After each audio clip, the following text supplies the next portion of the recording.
日咧，我哋好高興咧，我哋有我哋嘅孫明德牧師，我哋中間嘅正道，佢嘅講題係紅色火災警告。我哋將時間交俾孫牧師。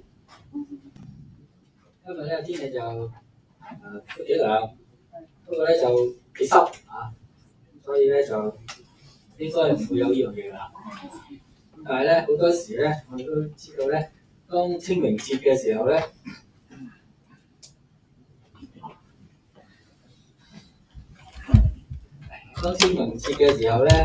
我哋成日都叫咩啊？咩叫天氣乾燥啊？咩風高物燥啊！風高物燥啊！唔記得咗個詞啊！風高物燥係啊，咁咧就所以咧好多時候咧，天文台都發出呢啲叫紅色嘅火警危險警告啊！咁啊，譬如你行山嘅時候都睇到啦，呢個牌喺度㗎，唔知大家行山嘅時候有冇留意啦？咁即係當你行山嘅時候咧，就小心啦。如果佢極高嘅時候咧，就千祈唔好喺山上任何地方咧就點火，否則嚟講咧就可以可大可小㗎嚇，可能成個森林都俾你燒咗㗎嚇。咁啊，做嗰時大嘅事㗎，甚至會導致一啲嘅人命嘅傷亡添嘛。咁咧有時咧，大家可能你都會察覺到咧，聖經裏邊咧其實有好多嘅提及啊一啲嘅異象啊，或者係景象好特別嘅出現咧，其實都係因為神咧係要警告世人，佢翻嚟嘅日子咧越嚟越近。點解？因為神愛世人啊嘛，佢希望人人得救，唔願意見到一個人沉淪，所以咧佢就預先喺佢翻嚟之前，因為如果主翻嚟嘅時候人未悔改嘅話，就冇得救啦，就落地獄㗎啦，係嘛？咁所以咧，神好想喺佢翻嚟之前，多啲嘅警告世人，讓到更多嘅人能夠警醒過嚟，認罪悔改。咁其中咧就係、我相信大家都應該知道，聖經有叫啟示錄啊，聖經最後尾新約聖經最後尾一章啟示錄，就講到好多末日主耶穌未翻嚟之前將會發生嘅一啲嘅事情。咁呢啲咧其實都係神俾世人一啲嘅警告嘅兆頭嚟嘅。咁喺啟示錄第6章嗰度咧，大家睇到咧，聖經嗰度提到咧有4匹馬嘅，咁咧包括有白色啦、紅色啦、黑色啦，同埋灰色。中文聖經用灰色嘅，其實英文聖經或者原文咧應該有 pale 嘅，即係差唔多似青青灰灰咁嘅色嘅，即係黑到面青嗰種意思啊，青色。咁呢4隻馬係咩嚟嘅咧？咁樣今日咧我就會集中同大家講白色同紅色嘅，不過最主要就係講紅色，因為呢個咧其實就係主神俾我哋一個好嚴重嘅一個嘅警告同提醒嘅兆頭嚟，希望世人咧就留意主翻嚟日子近啦。好，咁喺開始先，我哋一同有個禱告先。真係主耶穌基督，你係願意愛罪人嘅上帝，你盼望真係喺你再翻嚟之前，有更多嘅人能夠真係願意認罪悔改，加入你嘅名下，好使得我哋都能夠將來嘅一同嘅翻到天家，再與主你自己重聚，享受呢個永永遠遠嘅福樂。就求你今天藉着聖經嘅經文，親自提醒我哋各人，讓我哋真係明白主你自己嘅心意，亦都好讓我哋真係警醒，每天去為主嚟而活。所以以下時間恭敬交託仰望主，奉主耶穌基督嘅聖名祈求。好，我先同大家講一講喺聖經頭先啟示錄第6章1至2節，都提到有2個印嘅。咁今日咧我就唔會同大家講最後呢個2個嘅，只係同大家講頭嗰2個先。因為已經發生咗同埋發生緊嘅咁所以咧同大家先講呢2個。咁聖經咧啟示錄6章1至2節佢話：我看見揭開7個印，我哋有7印啦。聖經講下第一個印就見到4活物當中有一個講佢話你嚟觀看，就睇到一匹白馬，騎喺白馬上面嘅揸住弓，拿住弓有冠冕賜俾佢嘅，佢出來征服，勝而又勝咁弓咧就大家肯定知道啦，我嚟即係射擊，我嚟殺動物，或者甚至乎係殺人嘅武器嚟嘅，可以講咁冠冕咧希伯來文呢個字咧英文翻譯咧就 crown 冠冕嚇，冠冕。咁呢個其實咩嚟嘅咧？知唔知個咩碎包，新冠病毒啊！知唔知啊？新冠病毒嚟㗎啊！咁英文新冠肺炎咧，英文叫 coronavirus 大家應該知有聽過啊。2019冠狀病毒就係一個冠狀嘅病毒。各國咧封關持續咗約3年半，全球超過600多萬人死亡。大家留意3年半啊！3年半係乜嘢嚟嘅咧？3年半咧我冇將經文打出嚟，我只係話俾大家聽。喺但以理書12章最後呢一章裏邊提及到有幾個嘅時間，一個嘅時間講法咧叫做1載、2載、半載。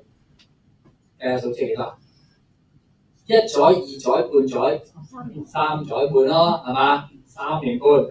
另外咧有一個叫做1290日，咁咧如果你乘翻咧，除翻咧，大概就係3年半到嘅時間，唔係完全準確啊，因為大家知道嘅即係古時嘅時候，好多時用360日，就唔係365日嘅嚇，唔係1年嘅。咁總嘅嚟講咧，呢兩個數目字咧，都係講緊大約係3年半嘅時間。而1載、2載、半載就肯定係3年半啦。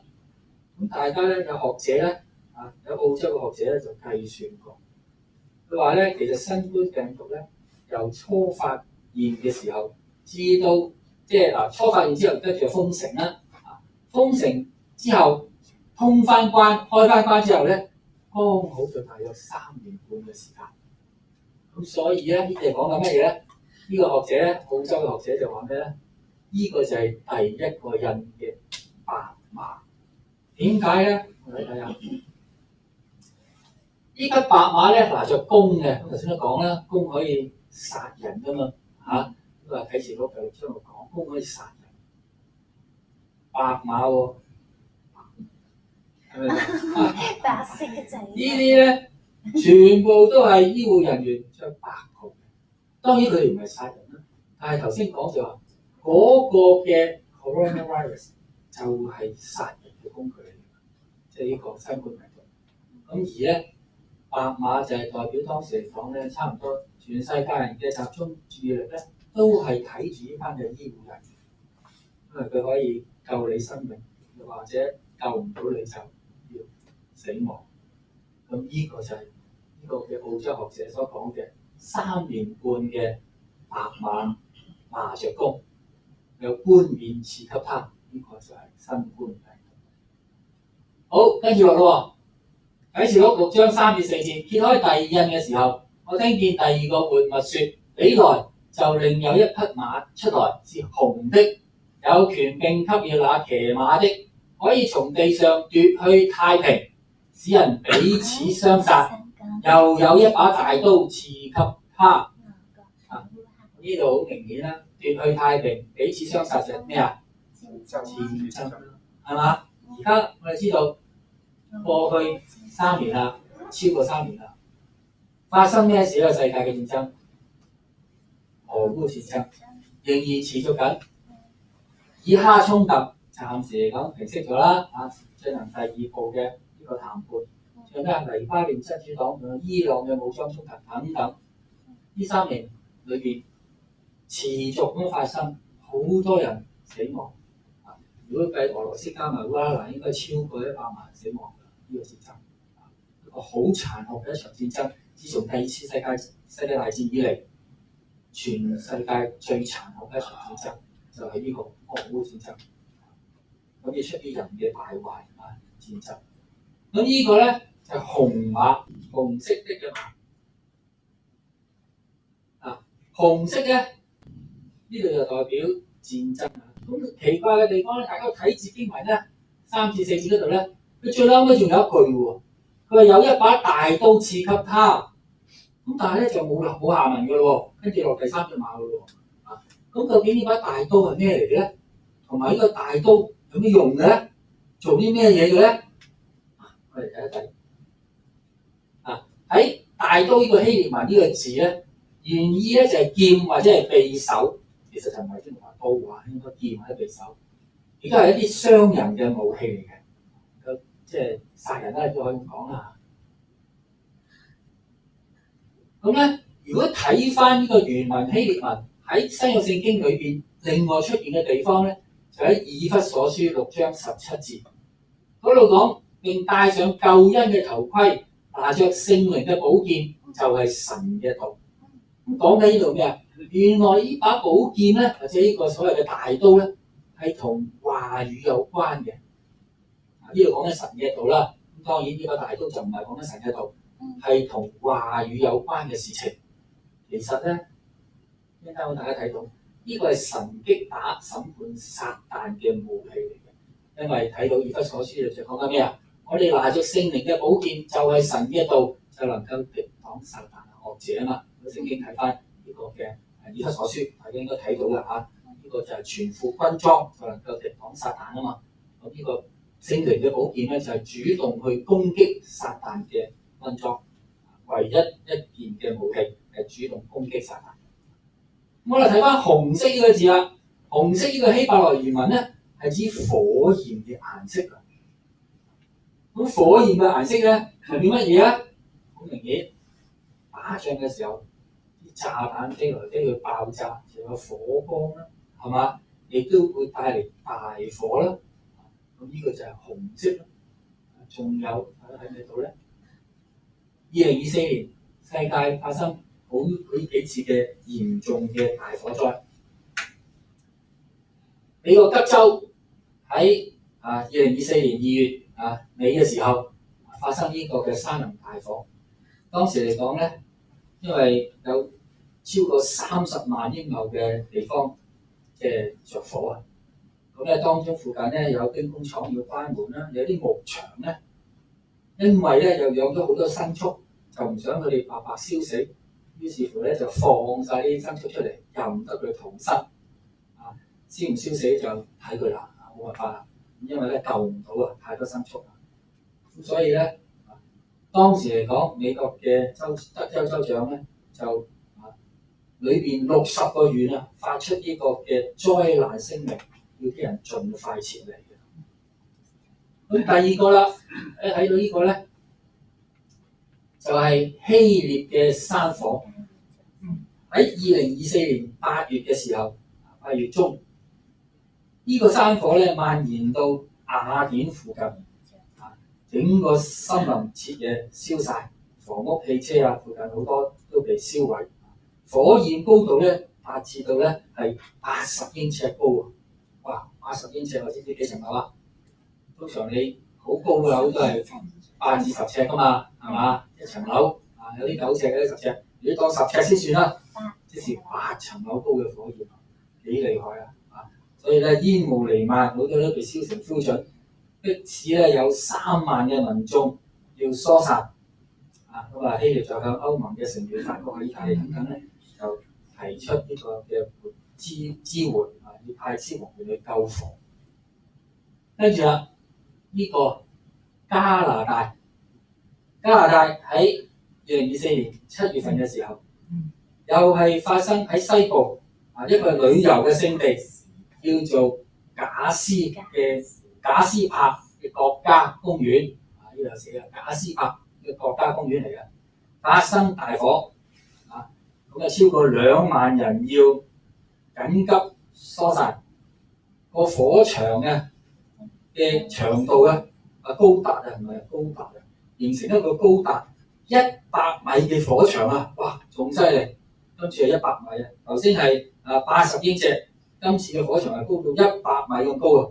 焚燒咗大量嘅森林嘅樹木咁當時嚟講咧，呢個賈斯帕市裏邊有5000幾嘅居民就要緊急疏離，亦都有2萬名嘅遊客，亦都要緊急嘅疏散。山火持續咗超過1個星期度，令到咧即係部分咧就即係啲山火咧就。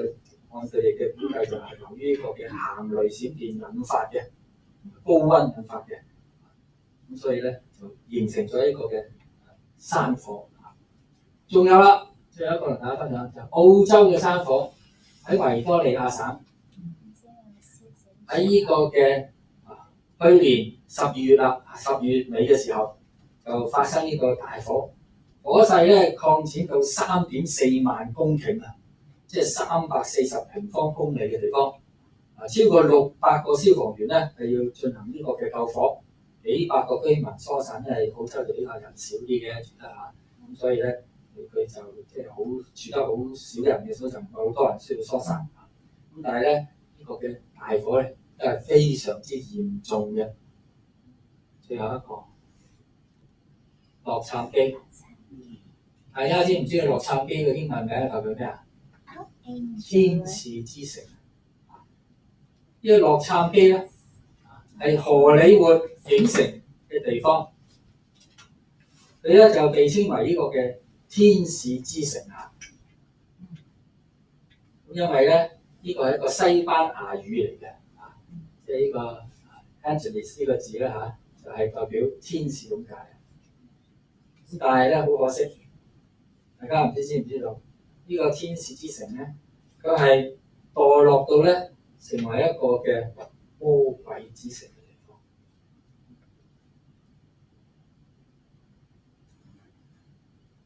喺呢個嘅今年嘅年初嘅時候，1月初嘅時候，大家知道呢個嘅加州大火，即係個 Hollywood 好萊塢啊，好多明星嘅住宅燒晒喺度啊，13萬人緊急疏散失控啊山火，呢啲大明星啊，間屋都俾人燒咗，啲豪宅俾人燒晒，陷入火海。咁呢個係咩嚟嘅咧？呢啲大火俾到我哋世人有啲咩警告咧？大家睇下，未燒之前大家睇到幾多啲咁嘅所謂別墅嘅屋，燒完之後全部頹垣敗下，一片燒到黑漆，慘不忍睹啊！拍嘅時候喺度，呢啲代表乜嘢啊？火嘅審判，上帝要審判荷里活，點解咧？一陣間會講。其實喺聖經裏邊記載，上帝都曾經用過火嚟審判世人，就係審判呢個嘅淫亂嘅所多瑪同蛾摩拉城呢兩個地方。創世記19章嗰度提到，當時耶和華將硫磺同火從天上耶和華那裏降與所多瑪同蛾摩拉，把佢啲城同埋全平原嘅城裏所有嘅居民，連地上生長的都毀滅了，全部燒晒，所有人畜樹木全部燒晒。呢個就係上帝因着所多瑪、蛾摩拉嘅淫亂而施行呢個火嘅審判。大家睇到按呢個歷史學家咧，考古學家佢哋咧估計，因為有好幾個地方嘅佢哋即係一啲考古學家，因為最多人覺得認為咧呢個嘅所多瑪、蛾摩拉咧就喺呢個死海嘅南邊呢個地方，就係呢個所多瑪、蛾摩拉嘅地方。呢個就係鹽海，就係死海啦。咁呢個就係巴勒斯坦地啦，即係跟以色列嘅地方啦。咁佢哋咧就喺呢一帶去搜尋啊，佢哋揾到好多咩啊？好多原來喺地下都執到嘅硫磺啊！因為我冇用短片俾大家睇啊，其實如果大家上網揾到咧，你係睇到佢咧，佢執起啲硫磺之後咧，佢就會燒佢俾人睇嘅。睇到咧真係燒得着嘅，好證明就係硫磺，唔係石灰嚟嘅。咁點解有咁多硫磺喺啲地方咧？就係正正頭先聖經所講嘅乜嘢？上帝將硫磺同火從天降，消滅呢個所多瑪、蛾摩拉，毀滅呢兩個罪惡之城。所以呢啲咧係有晒考古證據。所以有人如果話即係基督教唔科學嘅話咧，我覺得佢真係好無知咯，完全單單因為佢哋唔願意花時間去揾答案、去求證，所以先會講出咁嘅結論，好輕率地講出話基督教唔科學。呢啲一切嘅考古都證明咗，神係曾經藉着硫磺同火審判所多瑪、蛾摩拉。頭先大家讀嘅經文雅各書3章5至8節，舌頭係會帶嚟神嘅審判。聖經呢度頭先讀嘅，大家講聖經咁樣講嘅，佢話最小嘅火能夠點着最大嘅樹林，舌頭就是火。而呢個舌頭咧，冇人能夠制服嘅，因為咧佢係不止息嘅惡物，滿了害人嘅毒氣啊！咁我哋成日都中國人有句説話講，把口喺人哋嘅度噶嘛，你點控制人哋啊？人哋要講乜，你冇辦法控制，就係指啦，係嘛？所以佢咪就係咯，舌頭冇人能夠制服噶，唯一能夠制服係邊個啊？自己咯，只有你自己能夠制服你自己嘅舌頭咯，人哋唔可以禁止你講嘢。但係呢個咧就係能夠帶嚟好大嘅一個嘅神嘅憤怒同審判。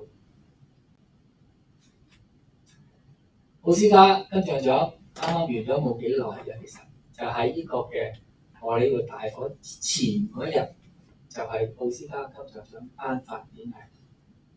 睇下睇到呢度啊！呢個嘅女主持啊，佢話咧啊，呢啲就係即係世界嘅領袖，即係得獎嘅領袖。呢個嘅啊，即係演員同埋嗰隊成個即係拍攝隊就有11分。媽咪啊，呢個 mums 啊，有3分，咁然後咧呢個咩啊？God 係0分，神係0分喎，佢俾神0分喎。跟住咧，當呢個女主持講完呢樣嘢之後，好多人笑啦嚇，代表咧佢哋基本上都係同意呢個女主持所講嘅嘢係一個嘅褻瀆上帝嘅説話。2日之後，荷里活就發生大火啦！呢個就係正正係上帝因着荷里活呢啲嘅影星不斷褻瀆上帝，對佢哋施行審判。其實大家如果有留意嘅話咧，差唔多99%以上嘅荷里活電影啊，佢哋都會成日都講一個字，當佢哋發脾氣或者鬧人嘅時候，佢會講一個字。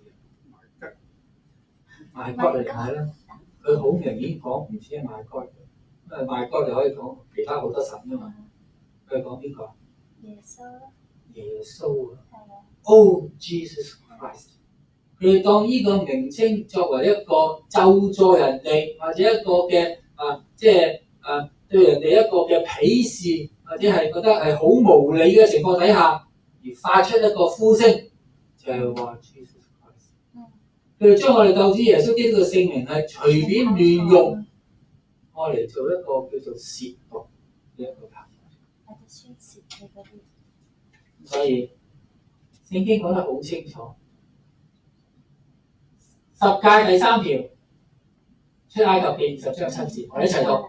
不可妄稱耶和華你神的名，因為妄稱耶和華的名的，耶和華必不以他為無罪。妄稱呢個字咧，其實可以好多方面㗎。你可以借神嘅名嚟亂咁發誓又得，又或者正如頭先所講，你當耶穌基督呢個名係一個英文叫 curse word， 咒詛人嘅一個嘅詞語，呢啲一切都係叫做妄稱耶和華上帝。身為基督徒，我哋一定唔可以做低呢啲嘢。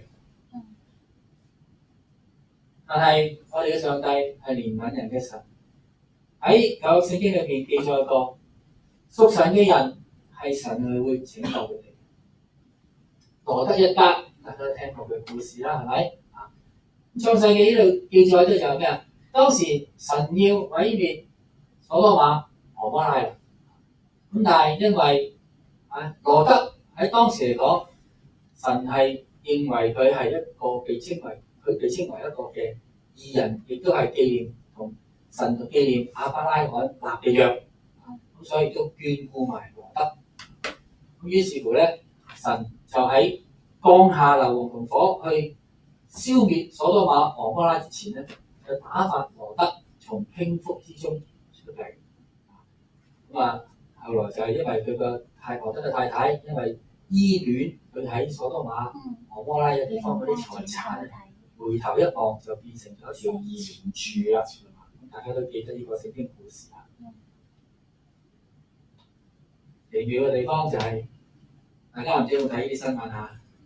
好似香港新聞我唔記得有冇報過啦，但係如果 YouTube 咧或者係Yahoo 咧都有報過。喺呢個整個嘅荷里活呢個嘅富豪區嘅呢啲嘅別墅裏邊啊，按佢哋嘅報導咧，有3座房屋單係冇被燒毀嘅。第一座咧就係呢個嘅湯漢斯湯漢斯呢個明星好出名啦，嚟香港睇《阿金正傳》最出名啦嚇，咁佢啦嚇。咁佢嘅太太咧就係一個咧希臘血統嘅東正教徒。咁東正教其實都係基督教嚟嘅，不過係一個支派啫，唔同嘅分支啫嚇。咁所以咧，只要佢哋係虔誠嘅話咧，佢哋相信主耶穌基督嘅，所以佢哋都係得救嘅人。大家睇到啦，好奇妙地嚇，後邊燒毀晒，前面又燒晒，係佢呢間冇燒爛，點解咧？好奇怪係嘛？咁有啲人就嘗試解釋啦。佢梗係用石屎嚟做㗎啦，隔離嗰啲用木啊嘛，咪燒晒咯。但係你睇下佢黑都冇黑喎，煙都分唔黑喎，係嘛？原因就係咩啊？因為佢哋係屬神嘅人，佢哋冇任何褻瀆上帝嘅言語喺佢哋嘅生命當中，所以佢哋嘅房屋能夠喺烈火嘅審判當中仍然都屹立不動。第二個呢個 James Woods 呢個人咁呢啲係一個導演之類嘅一啲唔係佢都係 actor 嘅，都係演員嚟嘅。不過我就唔係太熟悉佢啦唔知做咗咩戲我就唔係好知啦。不過佢喺荷里活都係一個出名嘅。同樣就係佢間屋咧，又係睇下，又係側邊燒晒。佢嗰間又係企喺度咯，完全冇事喎。咁呢個嘅James Woods 咧，原來咧佢係一個虔誠嘅天主教徒嚟嘅。咁所以我同大家講好多次，天主教唔係一定教徒唔係一定得救㗎。有好多天主教徒好似德蘭修女有啲咪神好重用嘅僕人咯。咁呢個咧亦都係一個虔誠嘅天主教徒，喺天主教家庭長大嘅。佢曾經公開批評教宗方濟各容忍墮胎呢件事情，公開批評佢教宗。佢天主教徒嚟㗎，佢公開批評教宗，冇乜人敢咁樣做㗎隨時俾人趕出教會啫嘛，因為佢天主教。但係正係因為佢持守聖經嘅真理，佢係一個真信耶穌嘅人，真正重生得救嘅基督徒。所以奇妙嘅喺呢個火嘅審判裏邊，佢間屋完全冇受到呢個波及。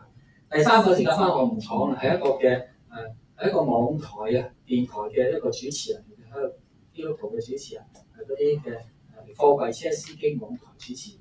咁大家可能未必會知道有邊個，所以呢時間我就唔講啦。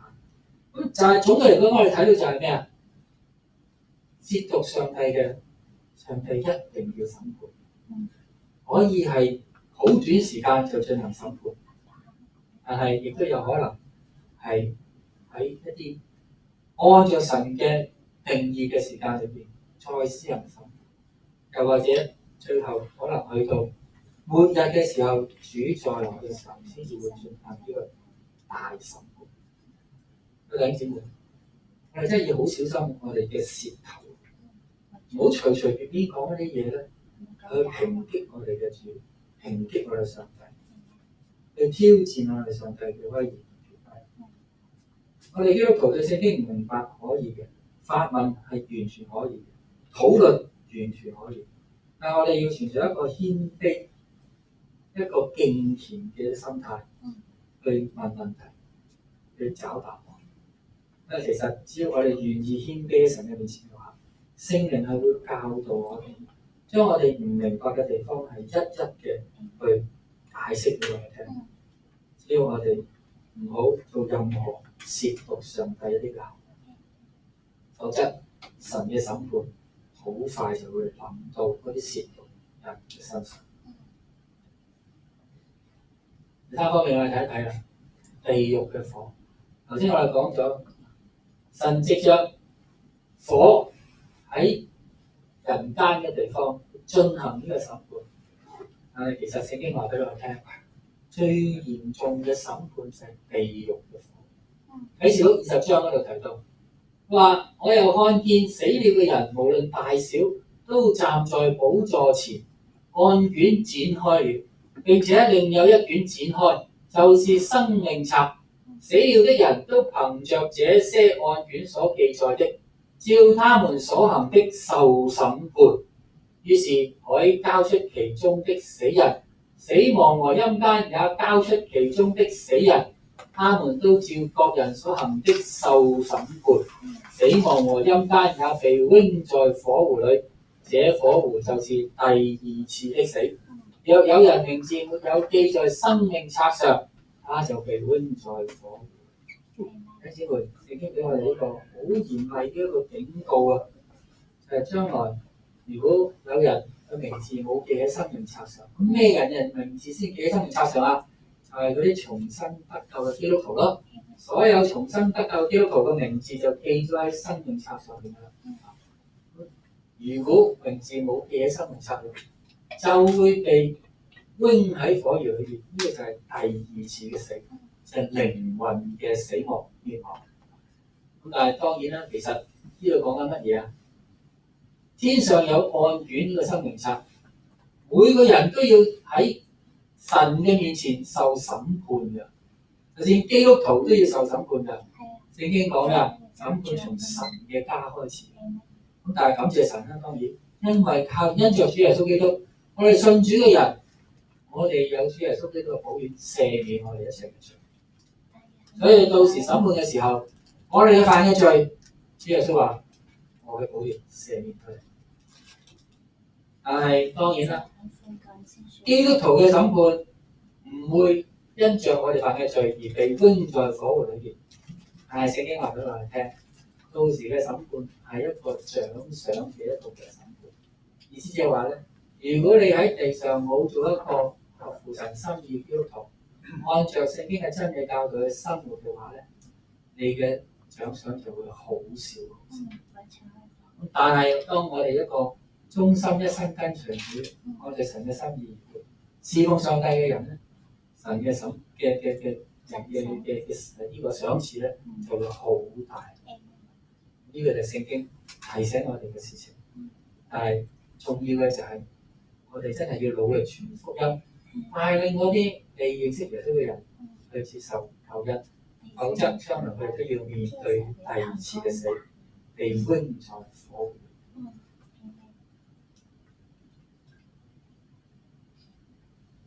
火湖係地獄，地獄係點樣㗎？我福音嗰度記載，佢話：如果你哋有一隻腳使你跌倒，就把它砍下來，你瘸腿進入永生；你有兩隻腳被扔進地獄裏還好。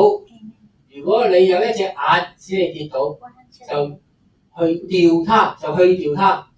你只有一隻眼進入神的國，比有兩隻眼被扔進地獄裏還好。在那裏，蟲是不死的，火是不熱的。咁呢個經文咧，如果大家單從字面睇咧，就不得了啦。你同我啦，都冇手冇腳冇眼㗎，係嘛？咁但係咧，其實呢個嘅寓意喺邊度咧？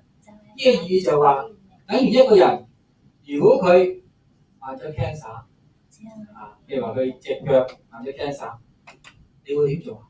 第一時間切咗佢啊嘛，係嘛？因為如果你真係你患嘅 cancer 係致命嘅時候咧，你一定會好樂意將佢切除嘅，乜嘢保命啊嘛，係嘛？同樣就係呢個聖經就講咩聽啊？如果你隻眼或者你隻手、你隻腳真係令到你將來係會掉入地獄嘅話，你係咪應該即刻今時今日將佢除掉啊？係嘛？呢個係講嗰個極端嘅例子，大家講。所以大家唔好周圍話俾人聽，哇！你今日手犯咗罪喎，唔該你斬咗佢。呢個係回教徒，大家知道嘛？中東點解咁多即係國家咧冇乜罪？我上2個月同阿師母去杜拜，即係中東範圍咯。杜拜已經算係稍為嘅呢個嘅寬鬆一啲啦。如果去到沙地阿拉伯，犯偷竊罪嘅真係要斬手㗎，佢就咁嚴厲㗎。佢就睇住自己。如果你隻手讓你進入地獄嘅話，斬咗佢咯。但係呢個其實係主耶穌聖經裏邊俾我哋提醒一個寓意。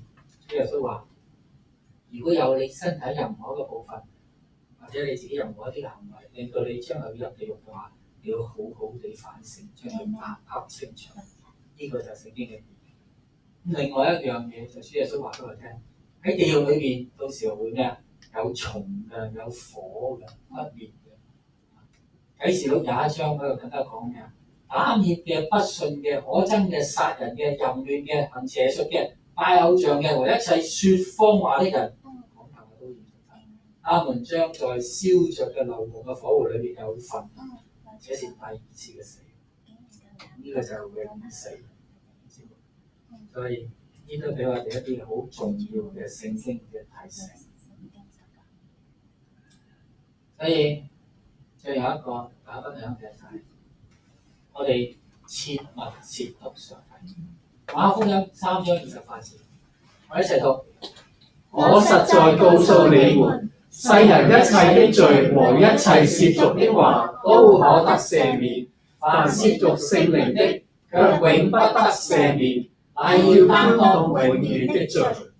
所以咧，有好多人唔明白聖經嘅真理嘅時候咧，就有時咧就會挑戰呢段經文，佢話唔係主耶穌基督只要相信佢嘅話，乜嘢罪都能夠赦免噶嘛點解褻瀆聖靈呢個罪就唔能夠赦免咧？咁樣，大家知唔知點解？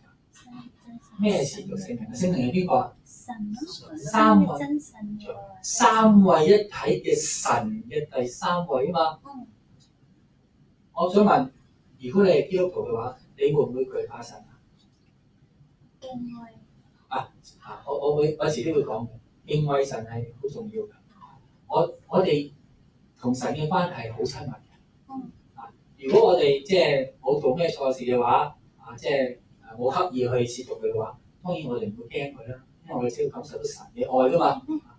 但係褻瀆聖靈嘅人咧，就意思即係話佢睇神在眼內啊嘛，係嘛？好簡單，你對住一個人，如果嗰個人係警察嘅話，你敢唔敢隨便鬧佢？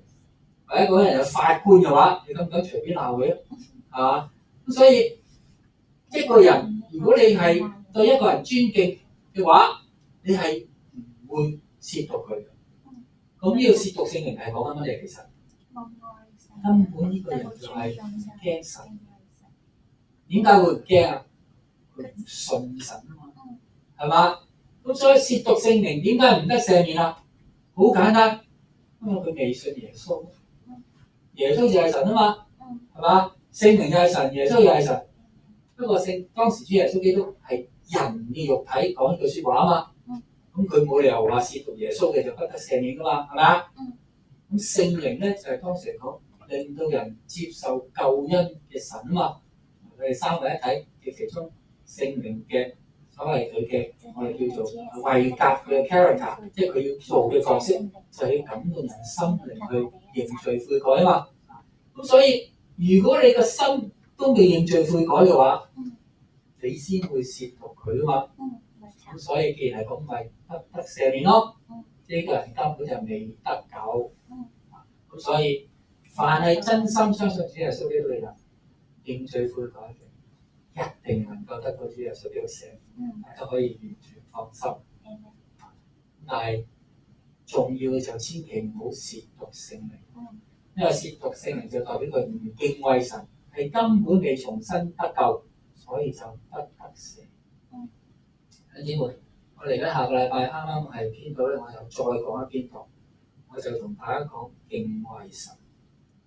正如頭先有弟兄姊妹，我覺得話驚神嘅時候，你可能有啲好特別嘅反應，你覺得冇人要驚神㗎，神係慈愛㗎嘛。但係呢個慈愛嘅上帝唔係可以代表我哋可以將佢搓圓撳扁，點樣對待都得㗎。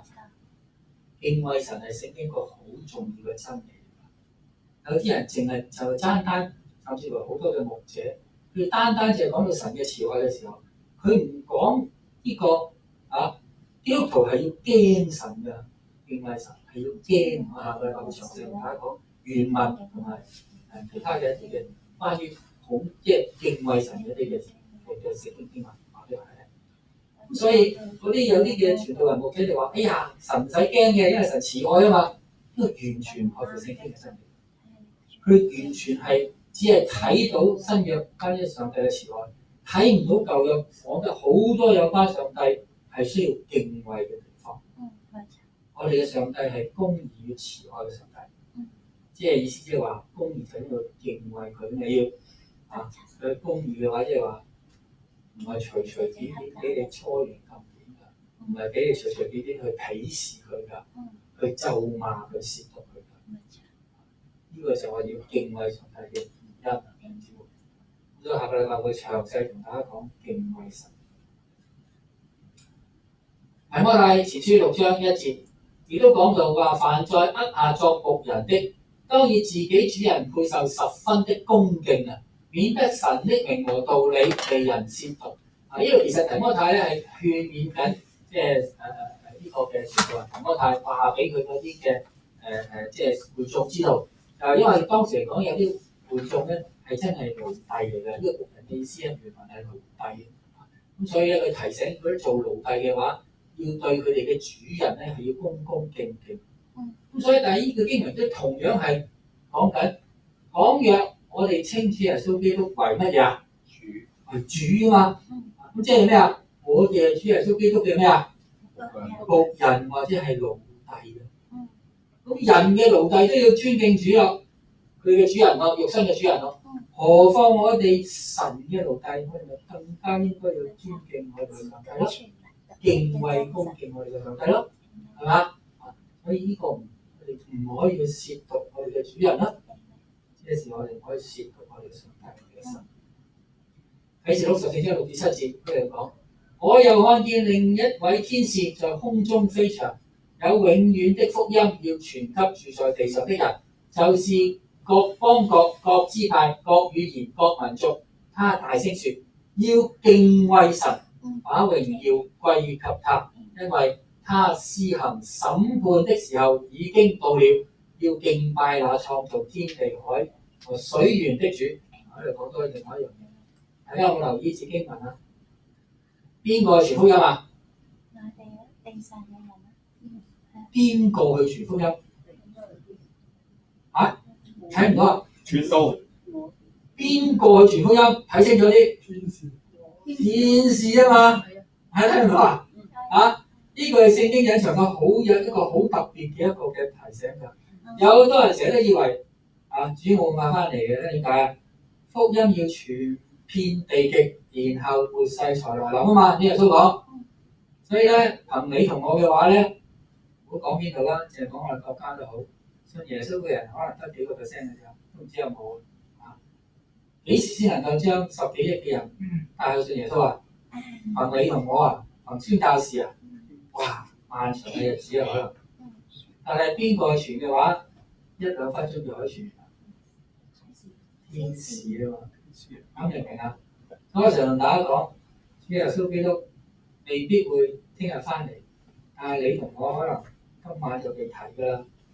因為主再來同被提係兩件事嚟㗎，唔係一定同時發生㗎。可能被提咗之後，仲有一段時間，然後先主翻嚟㗎。但係嗰時我點喺天上嚟㗎？我哋唔見到嗰啲嘢。咁但係呢度話俾我哋聽，其實福音要傳遍地極，可以好快，天使可以好快就做到㗎啦。呢個第一。第二就係咩啊？到時嚟講咧，全地嘅人都要敬畏上帝，將榮耀歸俾佢。當然我呢度打咗喺度。敬畏嘅希臘文字咧，喺個 phobia 呢個字，其實咧恐懼症英文咧就係 phobia，就係由呢個字嚟㗎啦。恐懼症啊，英文啊，呢個嘅精神病裏面恐懼症就係呢個字嚟㗎。咁所以英文翻譯就係 fear，就係真係要恐懼上帝。所以大家唔好以為上帝係慈愛㗎，我記得呢度曾經討論過㗎，我哋完咗崇拜之後，就上帝係慈愛㗎，冇理由要驚佢㗎，錯啊！你知完全錯誤㗎，唔合乎聖經真理。上帝係慈愛，但係我都要驚佢㗎，明唔明啊？只要我哋按照神嘅心意去生活嘅話，就唔使驚咯。但係如果你唔愛神，唔唔按照神嘅教導同嘅聖經嘅真理生活嘅時候，你就要驚佢㗎啦。因為點解？佢會審判你㗎嘛，會懲治你，會教導你嘅，係姊妹。所以神嘅公義同慈愛係並存嘅，呢位上帝，唔可以只係得一樣，冇第二樣。所以如果係神嘅公義嘅話，我哋就要 fear 呢位上帝，要敬畏呢位上帝。其實中文聖經而家好好嘅，加咗個敬字。英文冇㗎，原文希臘文都冇㗎，你知唔知啊？係中國人因為有個習慣咧，就係中意擺個敬字喺度尊敬某人啊嘛，係嘛？對於個俾我哋在上有權威嘅人，我哋就會尊敬佢。咁所以咧，中文譯得好好就敬畏上帝，包含兩個意思啊嘛。係啊，但係原文冇㗎，知唔知啊？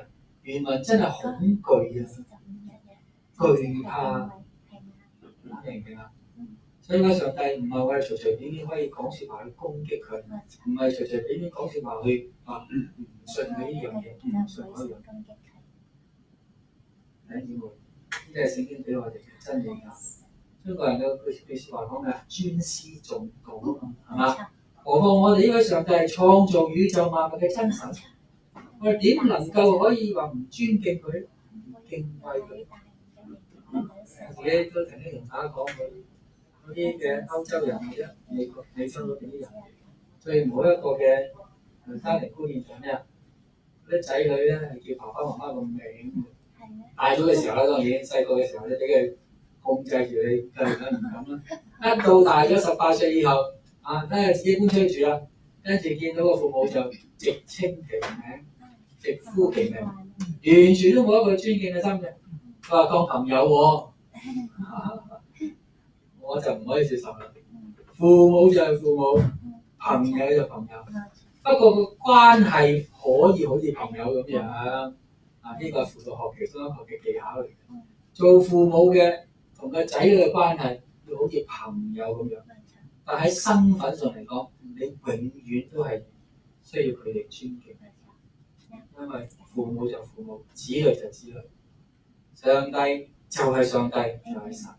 我哋係僕人，係奴隸，永遠都係僕人，係要敬畏主人。呢個係聖經嘅真理。同大家重複翻今日所講嘅5大點。聖經提到啟示錄第一同第二個印，第一個印已經發生完畢啦，3年半嘅時間。第二個印戰爭，俄烏戰爭，而家發生緊咩事？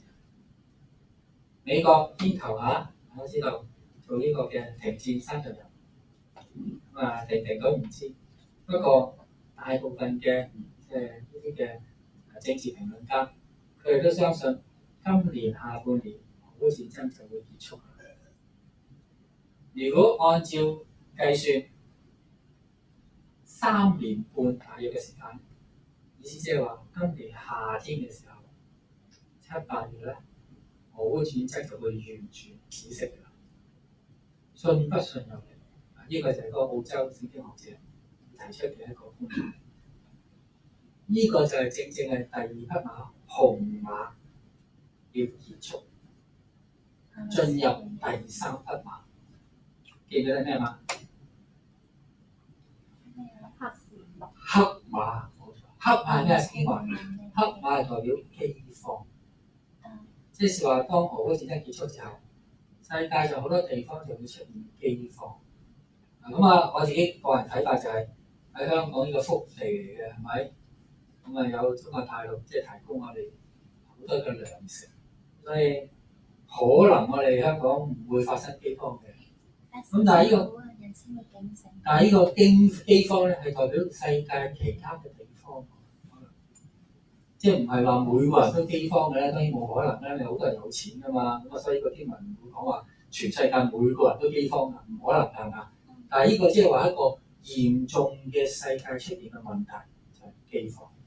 我記得係咪上個禮拜同大家講過，有慈善機構已經話缺乏資金，停止供應嗰啲嘅災民要佢一日食小餐唔得，呢個就可能嚟緊就係接續更嚴重嘅饑荒嘅發生。然後跟住第四隻馬係咩馬？灰馬或者叫青馬 pale 馬，嚇到面青嗰種。咩能夠令到嚇到面青？另外一個更大嘅瘟疫將會發生，到時死嘅人就唔似 Covid 咁多，Covid 600多萬人死亡。到呢個第四隻馬出現嘅時候，死亡嘅人數會更加恐怖。呢個大概都係咁計咧。再半年之後就黑馬出現，再加3年半，即係4年。4年之後就灰馬出現。我哋唔知道係咪真係咁樣發生。按呢個學者佢嘅推斷，佢就覺得呢啲係一個引證，睇到白馬已經出現，紅馬就快完結啦，所以黑馬同灰馬即將會接觸。我都講啦，即係地題同埋呢個嘅主在來係兩件事嚟嘅。我哋會唔會喺未有呢個嘅大瘟疫之前就被提咗咧？唔知，因為我同大家講過好幾個日子噶嘛，啲學者講係咪啊？2028就應該機會微啲啦，因為點解啊？4年嘅大饑荒都未到，係嘛？未完晒，咁啊灰馬就未出現啦。咁但係另外一日子就係2032啦。我就真係唔講啦嚇，大家呢啲咩日子大家記住啦嚇，睇下事情點發生啦。因為其實呢啲嘅推斷都係啲學者話俾我哋聽。我哋要警醒，睇住世界發生嘅咩事，預備好自己，等候主再翻嚟。咁最遲一個日子咧就係2047，又或者2048。咁點計出嚟嘅？就係按呢個嘅以色列人復國計。因為以色列復國就係入聯合國就係1948年，但係以色列內部復國宣告自己獨立係1947年。就真係同大家講下計下，因為今日唔係講個主題，但係總嘅嚟講就係呢啲一切都話俾我哋聽，主再翻嚟嘅日子真係越嚟越近，我哋真係要警醒。所以睇到就係話火嘅審判，第二隻紅馬除咗戰爭之外，仲有把大刀，呢把大刀就係神嘅火，神以火嚟審判世人，審判所多瑪、蛾摩拉，審判荷里活呢班褻瀆上帝嘅明星。但係屬神嘅人必蒙主拯救，呢個聖經俾我哋好寶貴嘅恩典，我可以放心。最緊要我哋更加唔好忘記，到末日審判嘅時候，唔信耶穌嘅人將會面對更大嘅火嘅審判，地獄嘅火。弟兄姊妹，我哋一定唔可以褻瀆上帝。好，我仲有一節一篇，所以哥林多後書7章1節，我哋一齊讀啦。所以親愛的，既然我們有這樣的應許，就當潔淨自己，除去身體和靈魂一切的污穢，藉着敬畏神，得以成聖。弟兄姊妹，我哋必須要敬畏上帝。下個禮拜會詳細再同大家講。好，我哋有個同心禱告。我哋主耶穌基督，感謝你，因為你唔想世人被呢個嘅消滅，陷入呢個嘅撒旦嘅網絡當中。所以喺歷史裏邊，曾經發出好多唔同類型嘅一啲嘅警告，目的就係想希望人回轉歸向你，更加係提醒世上所有嘅人，單單我哋基督徒都應該要敬畏真神，敬畏上帝，唔可以隨便去褻瀆，因為上帝你係嗰位輕慢不得嘅神，必不以有罪嘅為無罪。求主幫助我哋，真係更加係存着一個警醒嘅心，去潔淨我哋自己，等候預備主你自己再翻嚟，或者等候嚟主你自己接回呢個天家。幫助我哋，聖靈時常提醒教導我哋，引領我哋嗰一個蒙主喜悅嘅生命，每一天都能夠走在神你自己喜悅嘅道路上邊，以生命去榮耀主咧。回敬我哋喺你面前同心合意嘅禱告，我唔靠主耶穌基督嘅聖名祈求。阿門。